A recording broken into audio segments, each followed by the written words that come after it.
Now, HTTP requests are asynchronous functions, meaning that we don't know how long it will take to process that request. It depends on the how fast the server is going to process the request, the speed of the internet connection that we have, and all of that. And so we can't treat it as we would a normal synchronous function. So we use something called callbacks or promises. This right here, request.onReadyStateChange, is what we call a callback. And we're saying every time this state changes, I want you to call this same function over and over again. So let's start by just wrapping this in a function right now. So here is my function. I'm gonna call this get messages, and let me just move this whole thing inside the function and save.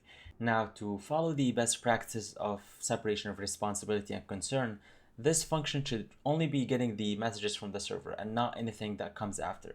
So really this part here where we're console logging a bunch of stuff and we're modifying the DOM or modifying the pre-elements that we have should be in a separate function. Now to do that, I'm gonna create another function up here. I'm gonna call this on messages received. If I can spell it right, it doesn't really matter. All right, so when the message is received, here's what I want you to do. So I'll take this, I'll throw it in there. Obviously, I need to make sure that I'm passing in a request over here.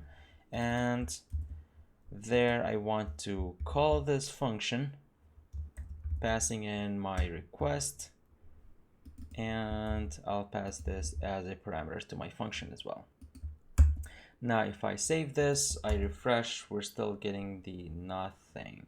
Oh, the reason why is that we really didn't call the function. It would help if we do. So let's call get messages here, hit save, go back and refresh, and here we're getting an error. Now it's saying that on messages received is not a function. So, and it says that this error is happening on line 17. So yeah, that's because we did not pass it here. So it would help if we do. So I'll take this here, save it, refresh, and here we're back to the same results again. Now obviously this name here should just be the same as this one, so I can rename this to maybe something like on success, as long as I'm still passing the correct name of my actual callback function right there. So if I save, refresh, everything should be the same.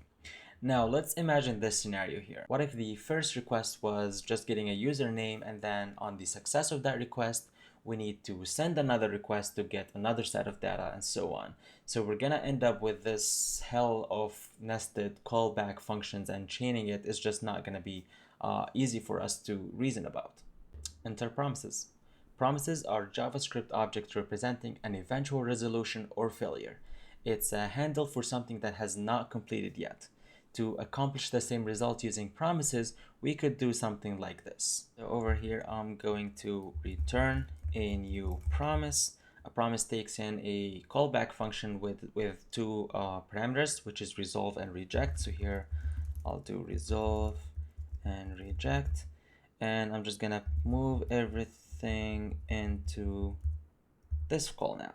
All right, so here we're not gonna be passing this on success function anymore. So I'm gonna take this out, and here I'm gonna instead replace it with a resolve callback. So here I'm saying that on the eventual success of this call, I want you to resolve the request.response text.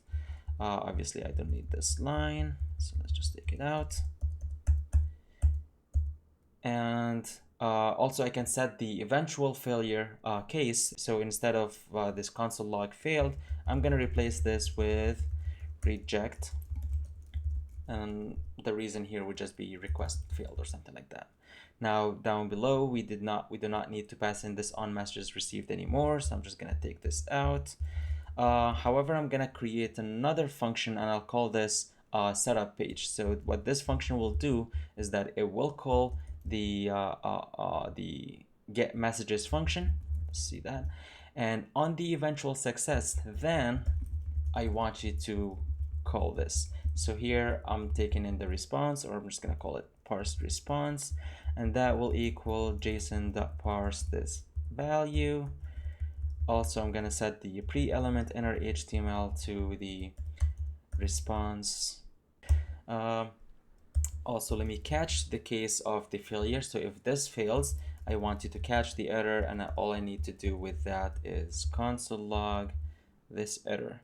Now I don't need this function, so let me take it out, and let's save and look at our browser. So I refresh, I see the request happened, but I didn't see any results. So when I look back here, I realized that I actually called the get messages, not the setup page. That's what I'm gonna need to do. So here, I'll replace this with setup page, hit save, refresh, and here we're back to the same results again. Now at least we can see how the code will be executed sequentially, and we don't have to jump up and down the screen to see what is called after what and all the callback functions that we have. But we really haven't solved the issue of nesting promises or callback functions yet. In fact, we can still end up with that same Christmas tree looking code, which is why we have something like async await. Let's see what that would look like.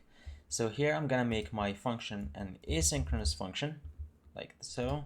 And here I'm gonna create a variable which I'm gonna call response, and that will equal get messages. We said before that this is gonna be returning back a promise, not the value itself. So what I'm gonna need to do is instruct the code to await that response. All right, so now I can say, okay, once you get that response, then you can parse it, and you can also take that value and put it in your pre-element. Now we haven't done anything about the catch here, and all what we're gonna need to do is wrap this whole thing in a try-catch block, like so, and I'm gonna move my console log error inside this catch block right here. And then our code is gonna look a little bit more familiar to our normal synchronous coding. And so if we consider the same case or the same scenario that we were talking about of requests that depend on one another, all what this would look like is something like this. So response to will await another promise, if I can spell it right, and so on and so forth. Is all just gonna look like that. Much easier to read and follow. When coding, always remember that anyone can write code that a computer understands. Only good developers can write code that humans understand.